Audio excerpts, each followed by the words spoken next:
সরকারের পক্ষ থেকে তেলের সংকট নেই বলা হলো কাটছে না চালকদের ভোগান্তি। তীব্র রোদ ও গরম উপেক্ষা করে ঘন্টার পর ঘন্টা দীর্ঘ লাইনে দাঁড়িয়ে জ্বালানি তেল সংগ্রহ করতে হচ্ছে চালকদের। এই পরিস্থিতিকে ঘিরে মজুতদারদেরকে বিরুদ্ধে কৃত্রিম সংকট সৃষ্টির অভিযোগ উঠেছে।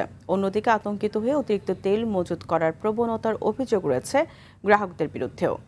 রাজধানী সহ সারা দেশের পেট্রোল পাম্পগুলোর এমন দৃশ্যই চোখে পড়ছে। অন্যদিকে জ্বালানির অভাবে কিছু পাম্প সাময়িকভাবে বন্ধ রাখা হয়েছে।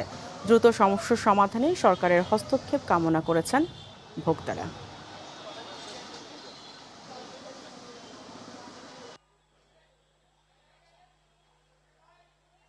ঠিক বুঝতেছি না যে কি হইতেছে, সবাই সিরিয়াল দিচ্ছে, আমরাও সিরিয়াল দিয়েই নিতে হচ্ছে আর কি। সরকারের পক্ষ থেকে বলতেছে, কিন্তু আমরা তো ওইভাবে দেখতেছি না।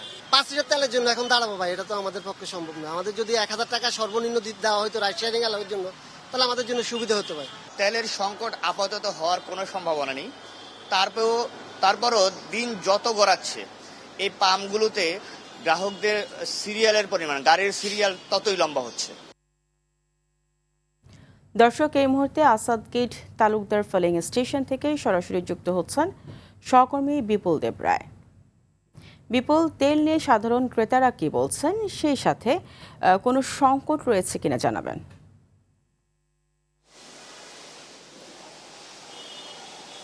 ফারিয়া, তেলের যে সংকট সেটি এই পেট্রোল পাম্পগুলো আসলে বোঝা যাচ্ছে। আমরা সকাল থেকে রাজধানীর বিভিন্ন পেট্রোল পাম্পে এসে যে দেখেছি যে আসলে এখানে ব্যাপক ভিড় রয়েছে, বিশেষ করে চালকদের। এবং চালকদের এই যে উপচে পড়া ভিড় এবং চাপের কারণে কিন্তু অধিকাংশ পাম্পের যে তেল সেটি কিন্তু শেষ হয়ে গেছে। আপনাকে দেখানোর চেষ্টা করছি, আমি যে পেট্রোল পাম্পটিতে আছি এখন তালুকদার ফিলিং স্টেশন, সেই ফিলিং স্টেশন কিন্তু গত রাত থেকে বন্ধ রয়েছে, কিন্তু তার যে দীর্ঘ সারি গাড়ির সেটি কিন্তু এখনও শেষ হচ্ছে না। অর্থাৎ এই যে সারিটি একেবারে পুরাতন বাণিজ্য মেলার মাঠ হতে শুরু করে একদম জিয়া উদ্যানের ওই পাশ পর্যন্ত চলে গেছে। অর্থাৎ এখানে পেট্রোল পাম্পটি বন্ধ রয়েছে। আপনাকে ক্যামেরার চোখে দেখানোর চেষ্টা করি যে আসলে এখানে বাঁশ এবং দড়ি দিয়ে কিন্তু এই পেট্রোল পাম্পটি বন্ধ রয়েছে, কিন্তু তারপরেও যে চালকরা তেলের জন্য কিন্তু এখনও অপেক্ষা করছে। এবং এখানকার যে চালক রয়েছেন তাদের সাথে আমার কথা বলার সুযোগ হয়েছে। তারা আমাদেরকে জানিয়েছেন যে আসলে তারা গতকাল রাত 3টা থেকে, অর্থাৎ ভোর রাত থেকে তারা এই পাম্পে এসেছেন এবং তারা এখানে লাইনে ধরেছেন। এখানকার যারা ম্যানেজার রয়েছেন তারাও আমাদেরকে জানিয়েছেন যে আসলে তারা দীর্ঘক্ষণ বলার পরও, মাইকিং করার পরও কিন্তু এখানে তারা লাইনে ধরেছেন। একটু কথা বলবো, এখন একজন চালক রয়েছে, তার সাথে কতক্ষণ ধরে অপেক্ষা করছেন আপনি এখানে? আমি কালকে দিনের 3টা বাজে সিরিয়াল দিছি আর মানিক মিয়া নিয়ে দিয়ে একবার মানিক মিয়া খামার বাড়ি হইয়া জিয়া উদ্যান ঘুরিয়া এদিকে সিরিয়াল দিছি। কালকে দিনে তিনটা দিছি। এই 16 রাত্রে গেল, আজকে দিন যাইতেছে, তেল পাইতেছি না, খুব কষ্ট।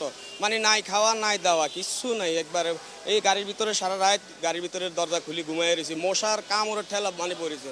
সরকার বলতেছে প্রচুর পরিমাণ তেল আছে, ওই তেল থাকলে এত সিরিয়াল, এত গাড়ি, এত তারপর দিয়ে তেল পাইতেছি না।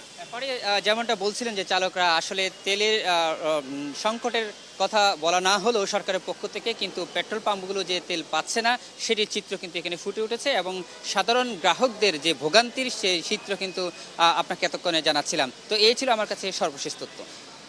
আপনাকে ধন্যবাদ।